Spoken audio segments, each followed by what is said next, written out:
नमस्कार दोस्तों, PKD education hub के इस ऑनलाइन लर्निंग प्लेटफॉर्म पर आपका स्वागत है। हम लोग इस वीडियो के माध्यम से संघ कार्यपालिका यानी यूनियन एक्जीक्यूटिव के बारे में पढ़ेंगे, जो कि अनुच्छेद 52 से लेकर के 78 तक में दिया गया है। संघ कार्यपालिका में सबसे पहले हम लोग प्रेसिडेंट के बारे में देख लेते हैं। प्रेसिडेंट जो होता है वो राष्ट्राध्यक्ष होता है, यानी भारत के प्रथम व्यक्ति जो होता है वो हमारा प्रेसिडेंट होता है। तो हम ये देख लेते हैं कि एक प्रेसिडेंट बनने के लिए आपको क्या योग्यता क्या होनी चाहिए।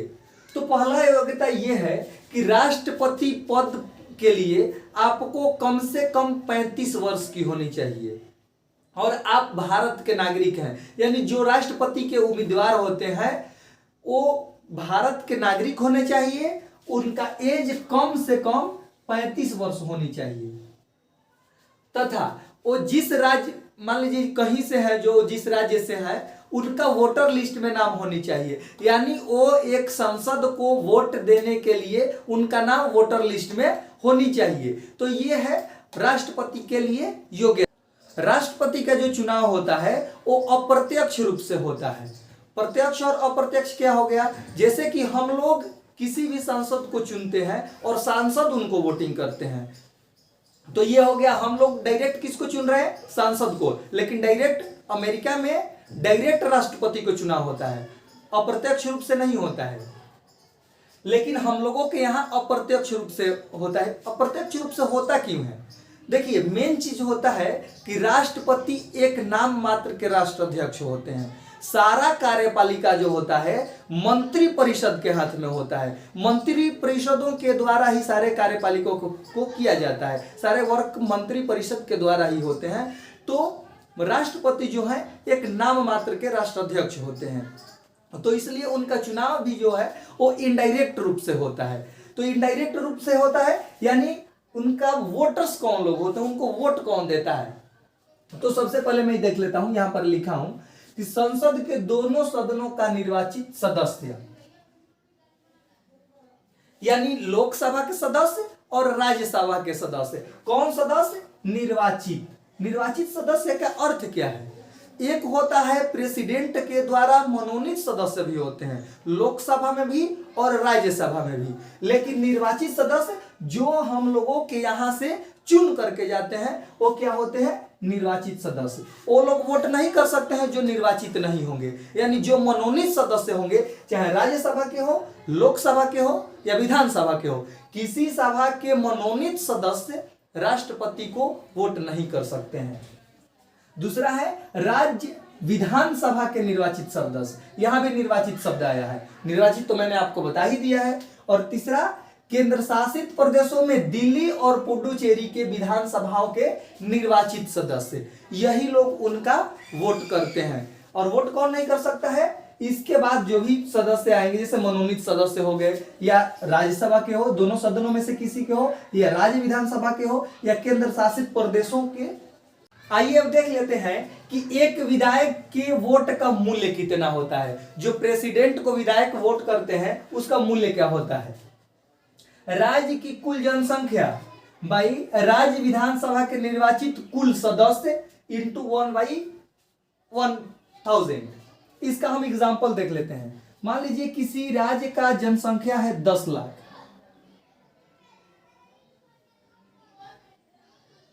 ठीक है, और उसमें विधानसभा के निर्वाचित सदस्यों की संख्या है 10। अब ये आपके फॉर्मूला में यहां है इंटू 1/1000, यहां 1 0 से 1 0 गया, यानी एक विधायक के एक वोट का मूल्य कितना हो गया, यहां 100। अब देख लेते हैं दूसरा, एक संसद के मतों की कुल का मूल्य कितना होता है। सभी राज्यों के विधायकों के मतों की कुल संख्या बाई संसद के निर्वाचित सदस्यों की कुल संख्या, यानी सभी राज्यों के जो विधायकों हैं उनके मतों की जो कुल संख्या होगी उसमें संसद के निर्वाचित सदस्यों के कुल संख्या की भाग कर दी जाएगी, तो संसद के मतों का मूल्य निकल जाएगा।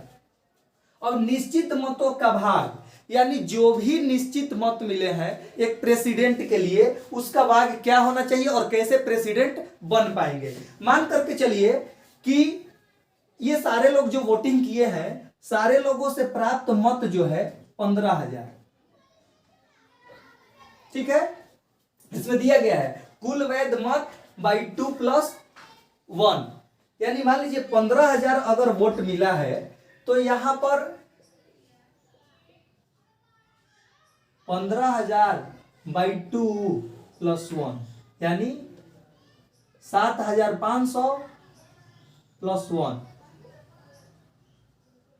7,501 वोट रहना चाहिए तो ही प्रेसिडेंट बन पाएंगे। देखिए अब इसमें तो सदस्य एक ही नहीं जाएंगे वहां पर, तो उसमें मान लीजिए 4-5 लोग हो गए, 4 लोगों पर लेते हैं। एक को वोट मिला 5,000, दूसरे को वोट मिला 4,000,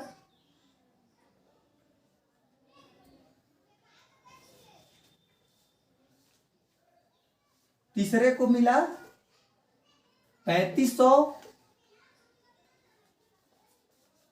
और चौथे को मिला 2,500। अब इसमें तो यहां पर दिखाया गया है कि 7,501 वोट ही होना चाहिए। अगर 5,000 आ रहा है तो कोई प्रेसिडेंट नहीं बन पाएगा। अगर 4 वहां पर कैंडिडेट हैं तो चारों का इस प्रकार से अगर आया है तो वो कोई प्रेसिडेंट नहीं बनेगा। तो इसमें क्या करेंगे, जब तक इतना नहीं आएगा तब तक वोटिंग की प्रक्रिया चलती रहेगी। यानी सबसे लास्ट वाले जो हैं इनको मान लिया जाएगा कि ये हार गए। इनको क्या किया जाएगा, मान लिया जाएगा कि ये हार गए। तो इनकी अब वोट जो है यानी 2,500 जो वोट हैं, अब इनमें से इनको जो वोटर्स दिए हैं वो क्या करेंगे, इस तीनों में ट्रांसफर किए जाएंगे, इसमें, इसमें और इसमें। अब इसमें मान लीजिए कि इनको इसमें मिल गया 1,000 वोट मिल गया और 1,000 इनको मिल गया और 500 इनको मिल गया। ये किधर भी जा सकता है। अभी एक पर जो है हो सकता है कि वो ना जीत करके दूसरे भी जीत सकते हैं, उसमें डिफरेंट होती है। तो अब फिर जोड़ा जाएगा कि इनका तो अभी 6,000 हो रहा है और इनका हो रहा है 5,000 और लाना कितना है 7,500, कम से कम लाना है 7,501 वोट। तो इस प्रकार से जो लोग जीते, उसके बाद थर्ड राउंड में भी अगर ऐसा नहीं होता है और निश्चित मतों का भाग नहीं आ पाता है तो जो तीसरे नंबर पर है उनको भी हार घोषित कर दिया जाएगा और इनकी भी वोट इन दोनों में डिवाइड कर दी जाएगी और उसमें से जिनका ज्यादा आएगा और निश्चित मतों की जो भाग प्राप्त हो जाएगी वही प्रेसिडेंट के लिए निर्वाचित किए जाते। अब हम लोग देख लेते हैं कि राष्ट्रपति का शपथ क्या होता है। राष्ट्रपति जो है वो शपथ कैसे लेते हैं। राष्ट्रपति जो है वो उच्चतम न्यायालय के यानी सुप्रीम कोर्ट के जो चीफ जस्टिस होते हैं उनके सामने शपथ लेते हैं। वो कहते हैं कि मैं श्रद्धापूर्वक राष्ट्रपति पद का पालन करूंगा, संविधान और विधि का परिरक्षण, संरक्षण और प्रतिरक्षण करूंगा और भारत की जनता की सेवा और कल्याण में निरत रहूंगा। राष्ट्रपति पद के लिए शर्तें क्या होनी चाहिए, इनकी शर्तें क्या हैं। राष्ट्रपति जो है सदन का सदस्य नहीं होना चाहिए, किसी भी सदन का, या लोकसभा हो या राज्यसभा हो, या कोई अन्य पद जो है धारण किए नहीं रहना चाहिए। यानी सरकार के अधीन कोई भी पद जो है वो नहीं धारण कर सकते हैं। अगर पद धारण भी किए रहेंगे तो उनको राष्ट्रपति पद पर स्थापित होने से पहले वो पद को त्यागपत्र देना पड़ेगा। इसके बाद है उन्हें बिना कोई किराया चुकाए आधिकारिक जो रूम है, जो राष्ट्रपति भवन है, आवंटित किए जाते हैं। यानी राष्ट्रपति के लिए उनको बिना किराया चुकाए राष्ट्रपति भवन आवंटित किए जाते हैं। अब देख लेते हैं राष्ट्रपति पद का अवधि। वैसे तो राष्ट्रपति पद का 5 वर्षों की अवधि होती है, बट अगर राष्ट्रपति चाहे तो वो अपना त्याग पत्र 5 वर्ष के अवधि के पूर्व भी उपराष्ट्रपति को दे सकता है। इसके बाद राष्ट्रपति कितने बार भी निर्वाचित किए जा सकते हैं। भारत में ये लिमिटेशन नहीं है कि एक व्यक्ति राष्ट्रपति के पद पर कितनी बार बैठ सकता है, वो कितनाहू बार निर्वाचित हो सकते हैं। 5 वर्ष के बाद पुनः निर्वाचन किया जाता है। लेकिन अमेरिका में एक व्यक्ति राष्ट्रपति के पद पर केवल 2 बार बैठ सकते हैं, लेकिन ये भारत में लिमिटेशन नहीं है। उसके बाद भारत में राष्ट्रपति पर अगर 5 वर्ष पूरे भी हो गए हैं तो उनको तब तक नहीं हटाया जा सकता है जब तक कि उनके स्थान पर कोई राष्ट्रपति, दूसरा राष्ट्रपति न आ जाए। यानी उनके उत्तराधिकारी जब तक नहीं आ जाते हैं तब तक राष्ट्रपति 5 वर्ष के अवधि पूरा होने के बाद भी उस पद पर बने रहते हैं। या राष्ट्रपति को 5 वर्ष के पूर्व किसी भी चीज के लिए, यानी कोई मान लीजिए बाय द वे मिस्टेक हो गई, तो उन पर महाभियोग चला करके उन्हें पद से हटाया जा सकता है। तो महाभियोग में जो होता है वो किसी भी सदन के द्वारा, या लोकसभा हो या विधानसभा हो, उनके 1/4 सदस्यों का हस्ताक्षर होना चाहिए और 2/3 सदस्यों का बहुमत होना चाहिए। उसके लिए राष्ट्रपति को 14 दिन पूर्व उनको सूचित कर दिया जाता है। दूसरी चीज, जब राष्ट्रपति पर महाभियोग चलानी होती है तो जिस सदन के द्वारा उन पर आरोप लगाए गए हैं उसको दूसरे सदन क्या करेगा कि जांच करेगा कि ये आरोप जो आरोप है वो सही है या गलत है। तो उसको दूसरे सदन जो है जांच करेगा। उसके बाद वो 2/3 का बहुमत बनेगा, उसके बाद ही उन्हें पद से हटाया जा सकता है। अब देख लेते हैं राष्ट्रपति पद की रिक्तता। राष्ट्रपति पद जो है 5 वर्षों की है, या किसी कारणवश अगर राष्ट्रपति की मृत्यु हो जाती है या कोई अन्य कारण से वो अपना त्याग पत्र दे देते हैं तो 6 महीना के अंदर यानी विदिन 6 मंथ राष्ट्रपति का चुनाव होना रहेगा। या मान लीजिए 5 वर्षों की आयु, 5 वर्षों का उनका पूरा हो गया है, समय अवधि पूरा हो गया है, फिर भी वो राष्ट्रपति पद पर तब तक बने रहेंगे जब तक कि उनका उत्तराधिकारी राष्ट्रपति पद पर नहीं आ जाते हैं, तब तक वो राष्ट्रपति पद पर बने रह सकते हैं। या जल्द से जल्द मंत्री परिषदों द्वारा उनका चुनाव, जो राष्ट्रपति मान लीजिए कि मृत्यु हो जाएगी तो तब तक के लिए क्या होगा, जल्दी से चुनाव की प्रक्रिया प्रोसेस चलेगी। तब तक के लिए उपराष्ट्रपति जो है राष्ट्रपति का पद संभाल सकते हैं, उन्हें बनाया जा सकता है मंत्री परिषदों द्वारा। आइए दोस्तों, अब हम लोग देख लेते हैं राष्ट्रपति की शक्तियां एवं कर्तव्य, यानी राष्ट्रपति को कौन कौन सी शक्ति प्रदान है, कौन कौन सी शक्ति उनमें समाहित है, राष्ट्रपति क्या क्या कर सकते हैं।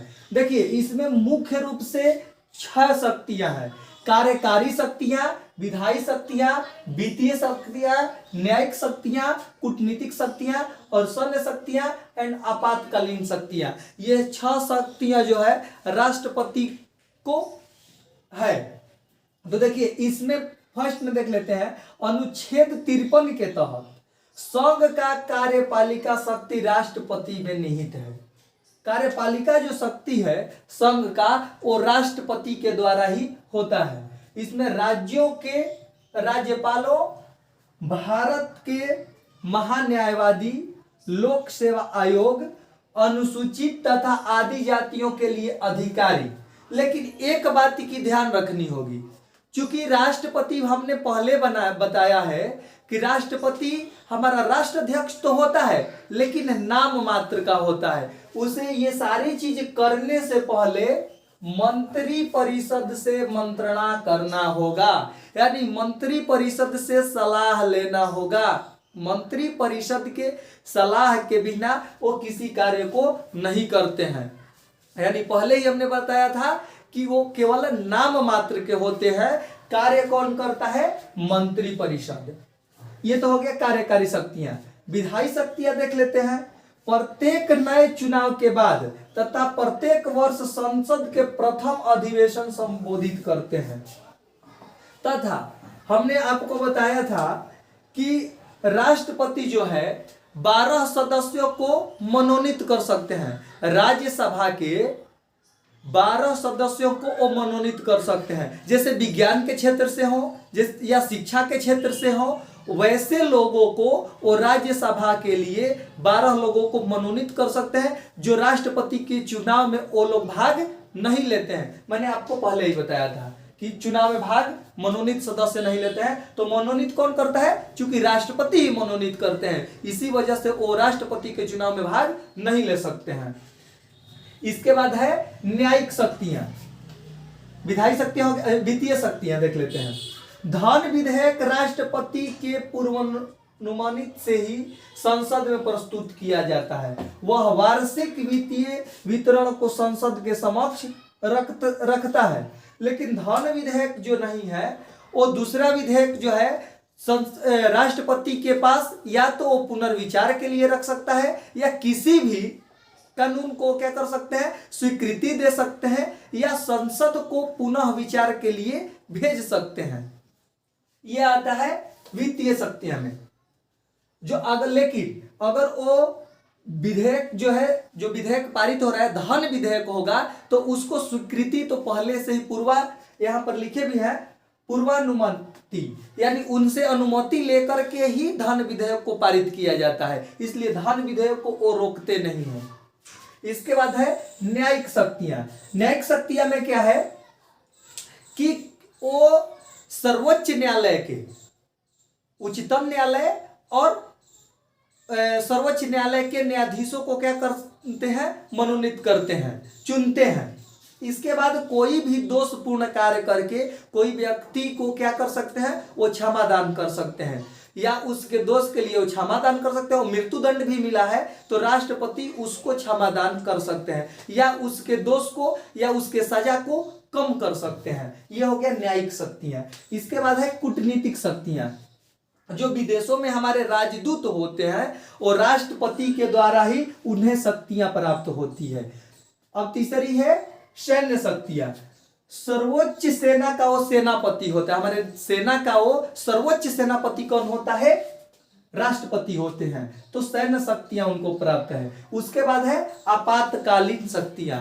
राष्ट्रपति यानी किसी भी कारणवश अगर देश में कोई असुरक्षा की दृष्टि से, यानी असुरक्षा महसूस करने लगे, या कोई ऐसी इमरजेंसी सिचुएशन आ जाती है, तो उस टाइम जो है आपातकालीन लगाया जाता है, जो कि सारी व्यवस्था ऑल इन एवरीथिंग, यानी देश में जो भी कार्य हो रहे हैं, सारी शक्तियां कहां चली जाती है? हमारे राष्ट्रपति के पास चली जाती है। तो इस वीडियो में इतना ही। मिलते हैं फिर ऐसे ही वीडियो के साथ। तब तक के लिए जय हिंद दोस्तों।